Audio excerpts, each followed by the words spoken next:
Me friends and ఫ్యామిలీతో సరదాగా బయటకు వెళ్ళటానికి కారు లేదా అయితే వెంటనే ఈ నెంబర్కి కాల్ చేయండి. నమస్తే కామేశ్వరి గారు. నమస్తే నవీన గారు. కథలండి, చాలా కథలు మనం మిస్ అయిపోయాం, చాలా గ్యాప్ కూడా వచ్చేసింది మీ కథలు. మరి ఈరోజు ఏం కథ చెప్పడానికి వచ్చారు?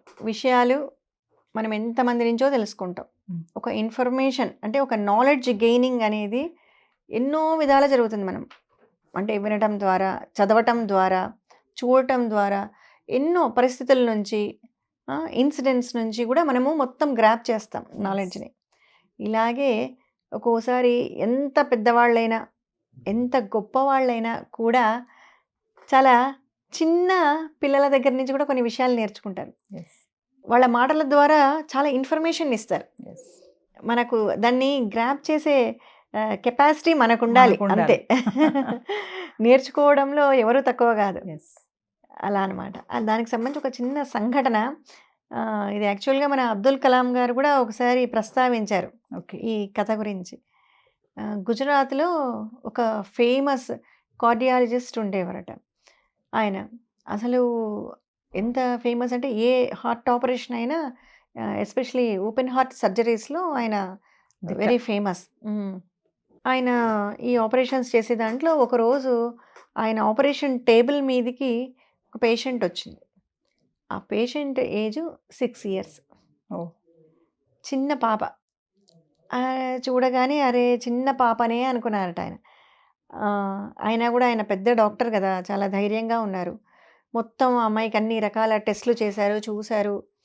చూసిన తర్వాత కండిషన్ చాలా క్రిటికల్. ఆ అమ్మాయిది ఛాన్సెస్ చాలా తక్కువ, అంత 30% ఏమో ఛాన్సెస్, వెరీ లెస్ ఛాన్సెస్ అన్నమాట, సక్సెస్ రేట్. ఎలా చేయాలి ఈ అమ్మాయిది, పాపది అని ఆయన చూస్తూ, సరే చిన్న పాప కదా ముందు భయపడుతుందేమో అని పాపకు చెప్పారట.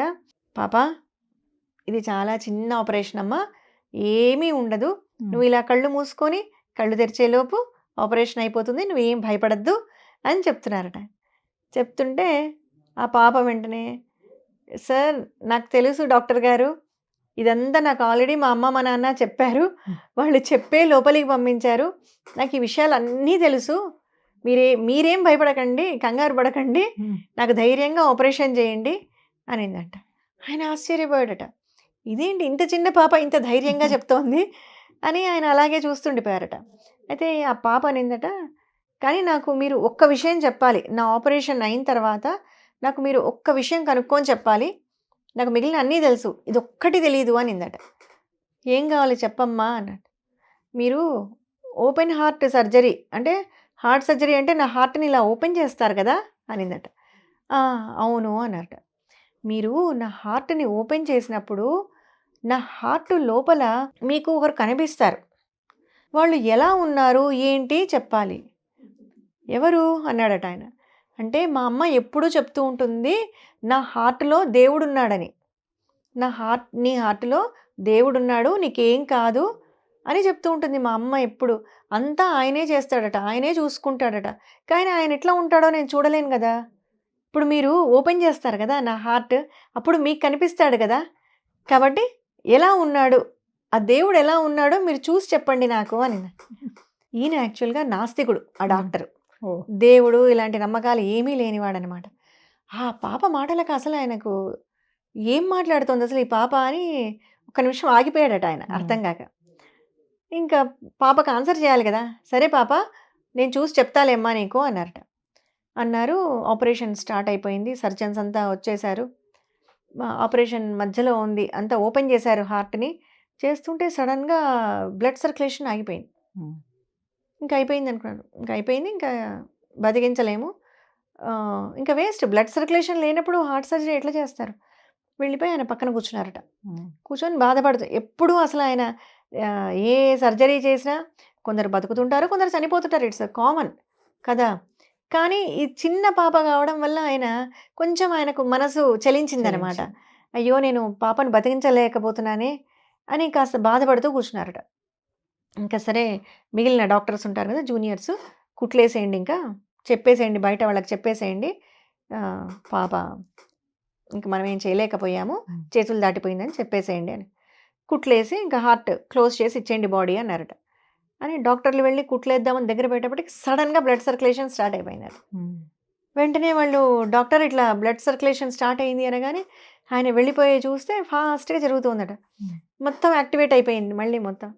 టక టక టక సర్జరీ చేసి కుట్లేసి ఆ అమ్మాయిని బతికిచ్చేసినాడంట. బతికించేసిన తర్వాత ఆ పాప బతికింది, బాగా అయింది, ఆ అమ్మాయిని పంపించేశారు. కానీ ఇక్కడ ఏం జరిగింది అంటే డాక్టర్ గారు మళ్ళీ నెక్స్ట్ తర్వాత ఇంకా సర్జరీస్ ఉంటాయి కదా, ఆయన వెళ్ళేటప్పుడంతా ఆయన లోపల ఆయన సర్జరీ రూమ్లోకి వెళ్ళేటప్పుడు బయట ఒక చిన్న దేవుడి బొమ్మ పెట్టుకున్నాడట. నాస్తికుడు ఈ సంఘటన తర్వాత లోపలికి వెళ్లే ముందు ఒకసారి భగవంతుడికి నమస్కారం చేసుకొని సర్జరీకి వెళ్ళేవాడంట.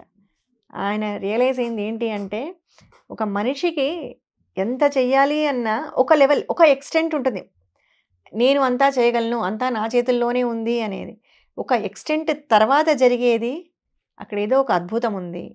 అదే డివైన్ ఎనర్జీ, డివైన్ పవర్. అంటే భగవంతుడు అనేవాడు ఒకడు ఉన్నాడు అని ఆ పాప సర్జరీ తర్వాత ఆ పాప చెప్పిన మాటలకి ఆయనకు హార్ట్ లోపల దేవుడు కనిపించలేదు, కానీ ఆ ప్రాసెస్ జరిగేటప్పటికి ఆయనకు భగవంతుడు రియలైజేషన్ ఇచ్చాడు.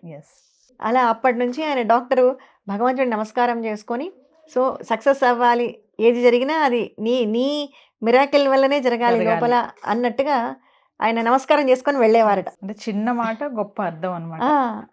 ఆ పాప చెప్పిన ఒక చిన్న మాటలో ఆయనకు అంత గొప్ప అర్థం వచ్చింది దాంట్లో. Thank you ma'am. నమస్తే అండి.